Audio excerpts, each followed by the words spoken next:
Hello bachcho, welcome to the fourth session of your geography subject and we are discussing the first chapter that is resources from your NCERT book of class 8 resource and development। तो बच्चों ये आपका session 4 है और अब हम लोग अपना डिस्कशन कंटिन्यू करते हैं।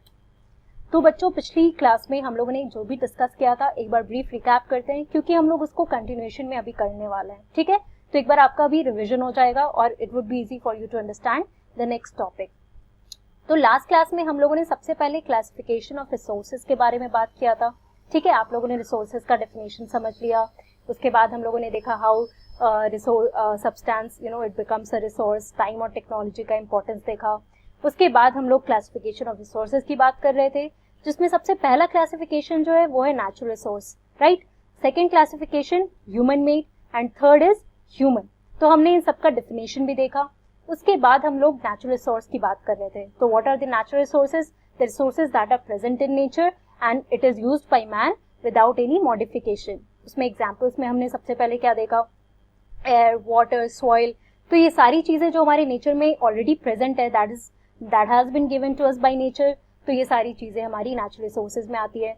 अब उस नेचुरल रिसोर्स में हमने बहुत सारे क्लासिफिकेशन भी देखे थे, राइट। सब कुछ एक कैटेगरी में तो नहीं आता है। हमने क्लासिफिकेशन में देखा on the basis of development and use, on the basis of origin, on the basis of their stock. तो ऐसे हमने बहुत सारे क्लासिफिकेशन, 3-4 क्लासिफिकेशन जो है एक एक करके हम सारे क्लासिफिकेशन को डिस्कस करने वाले हैं, ओके। तो बच्चों उसके पहले हमने जो डिस्कस किया था जो सबसे पहला था हमारा on the basis of development and use, जिसमें हमने देखा था it is divided into 2 parts. The first one was potential resource and the second one was actual resource। तो actual resource वो था जिसकी quantity हमें पता है, it is known to human beings and it is used in our present day। लेकिन potential resource की quantity जो है it is not known and it may not be used by human beings in present day, but हो सकता है future generation में जब quantity उसकी ज्यादा पता हो तो उस हिसाब से उसका use हो सकता है, right। अब हम लोग जो सेकंड क्लासिफिकेशन देखने वाले बच्चों वो है based on their origin, right. तो लेट्स कंटिन्यू विद इट। तो on the basis of origin जो हमारा नेचुरल रिसोर्सेज है it is divided into 2 categories. The first category here is the biotic resources, okay, and the second category is abiotic resources. अब हम एक एक करके दोनों का डेफिनेशन देखते हैं और दोनों की एग्जांपल समझते हैं। तो बच्चों बायोटिक और एबायोटिक टर्म तो आप लोगों ने पहले भी पढ़ा होगा, आप लोगों ने ये सुना भी होगा। तो it would be very easy for you to understand क्योंकि बायो का मतलब होता है life, right, anything related to life. तो बायो जो है biotic resources are living, okay.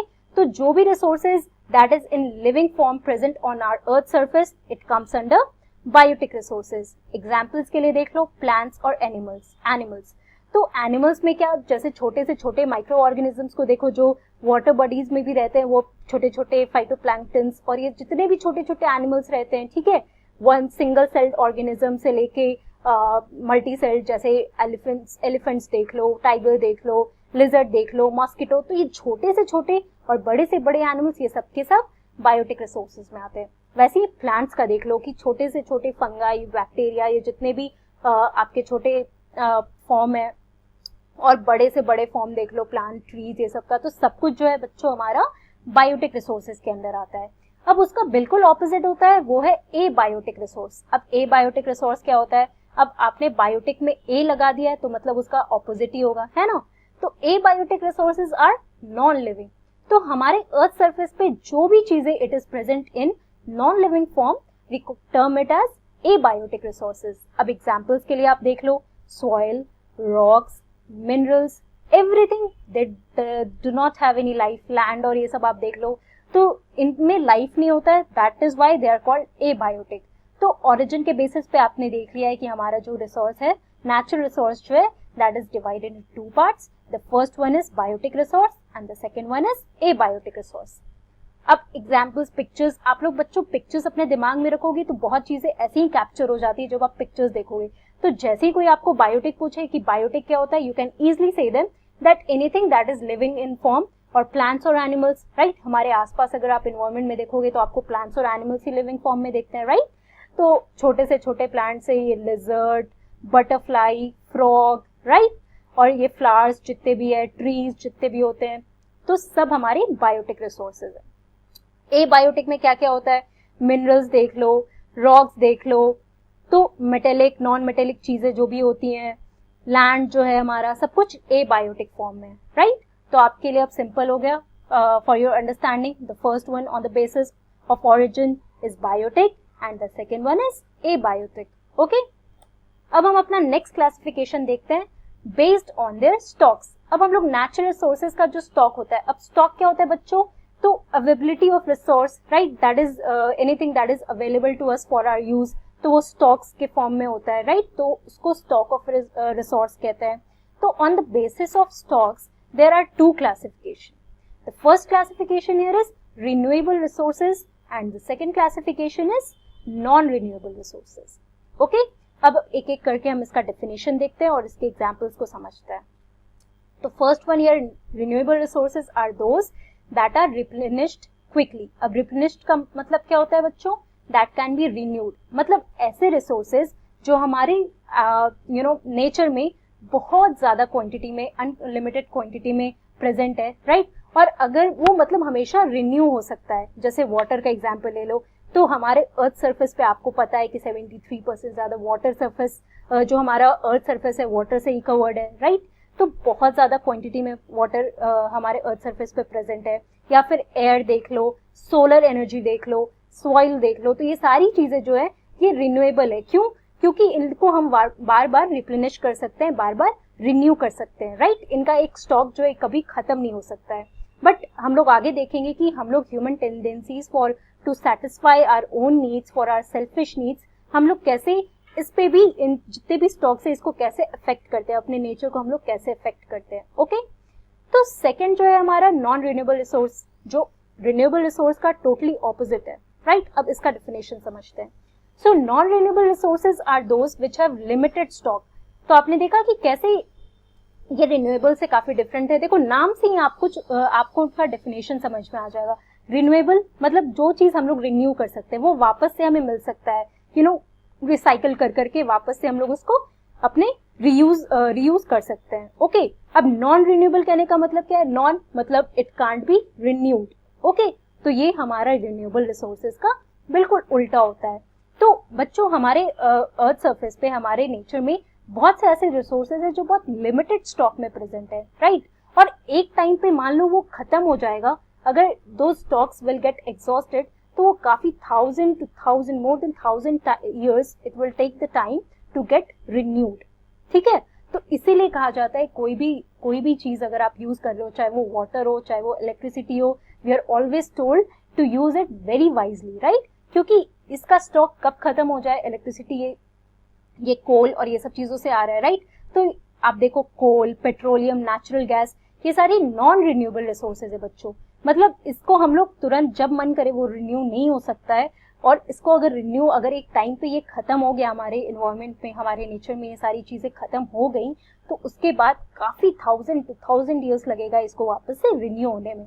इसीलिए चीजों को काफी, जितने भी रिसोर्सेज है हमारे जो नॉन रिन्यूएबल रिसोर्सेज है, उसको कम से कम यूज करना चाहिए और बहुत वाइजली यूज करना चाहिए। अब हम एग्जाम्पल्स के थ्रू देखते हैं।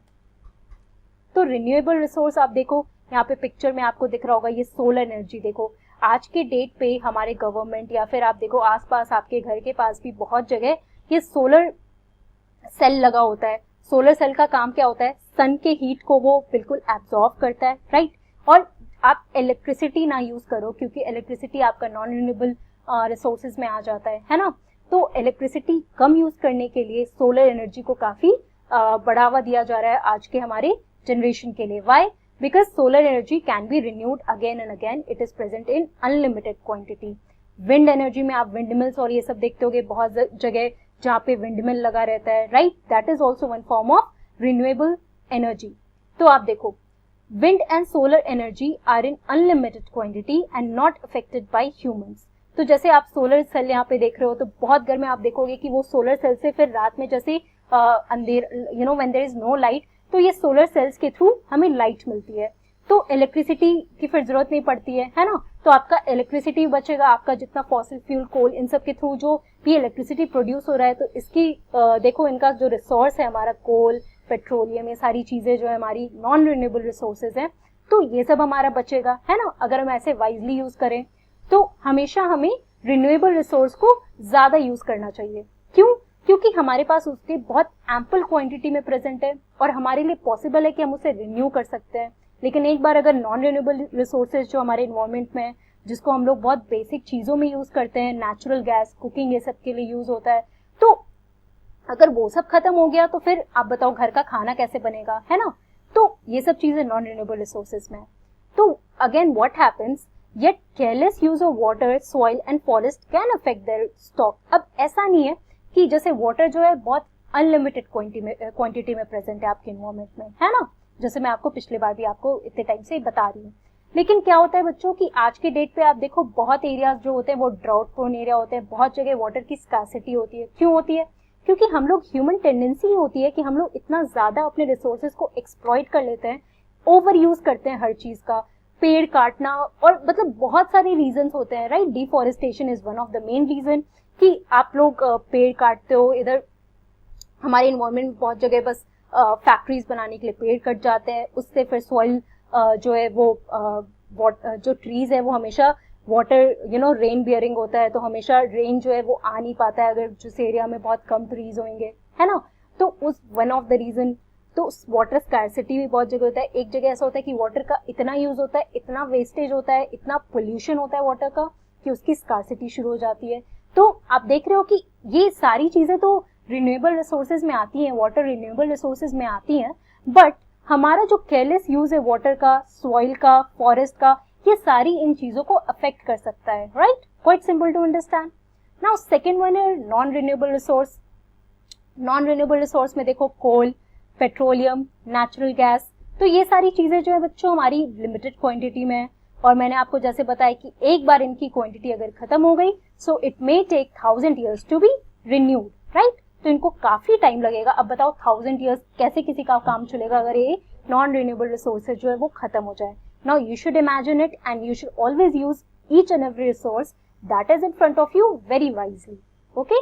अब यहाँ पे देखो और एग्जाम्पल्स भी हैं रिन्यूएबल एनर्जी का। विंड है, तो जैसे मैंने बताया आज के डेट पे गवर्नमेंट भी जो है, हमारे जो गवर्नमेंट है वो काफी मोटिवेट करते हैं लोगों को that we should switch to renewable source of energy, we should use wind energy, इसका जैसे फार्मर्स और ये सब बहुत फील्ड में आप देखोगे ये विंड मिल लगा रहता है, तो वो विंड को सर्कुलेट करके वो उस तरीके से विंड जो है हमारा ट्रांसमिट वो यूज किया जाता है, राइट? जो हमारा विंड मिल होता है उसके थ्रू। सोलर जो है, तो सोलर एनर्जी मैंने आपको बताया, सोलर सेल जो है तो वो यूज होता है बहुत सारे गांव में, ये सोलर सेल्स भी लगाए जा रहे हैं बहुत सारी सिटीज में, बहुत जगह पे लोग सोलर सेल अब यूज कर रहे हैं because they are knowing that electricity अगर बहुत ज्यादा वेस्ट हुआ तो there will be a time जहाँ पे लोगों को बिल्कुल बिना लाइट का रहना पड़ेगा। नाउ इमेजिन अ टाइम जहाँ पे आप विदाउट लाइट रहोगे, तो you can't survive that place, right? तो इसलिए रिन्यूएबल एनर्जी जो है हमारा काफी इंपॉर्टेंट है, और हर चीज को, चाहे वो रिन्यूएबल एनर्जी हो हमारा या नॉन रिन्यूएबल एनर्जी हो, we have to use both of these resources very wisely, right? देखो यहाँ पे और एग्जांपल्स आप देखो, जियोथर्मल एनर्जी है हमारा, ठीक है? उसके अलावा वाटर है, देन बायोमास जो हमारे मैन्यूर और ये सब छोटी चीजों में नेचुरली जो फार्मर्स यूज करते हैं for manure, as a manure use होता है प्लांट्स और ये सब में लगाने के लिए, so that the plants can grow, it is important for them, right? तो बायोमास जो है वो भी रिन्यूएबल एनर्जी है, वो भी यूज गवर्नमेंट फार्मर्स को बोलते हैं कि ये सब चीजों को पे ज्यादा स्विच करो, सो दैट जो भी आपका नॉन रिन्यूएबल सोर्सेज है, कोल और ये सारी चीजें, ये कम यूज हो, है ना? नॉन रिन्यूएबल रिसोर्सेज में देखो आप इलेक्ट्रिसिटी, जैसे मैं आपको बता रही थी, राइट? जो हमारा ऑयल है वो भी नॉन रिन्यूएबल है, एक टाइम पे खत्म हो सकता है, और आज के डेट पे ये सब चीजें बहुत एक्सप्लॉइट होती है।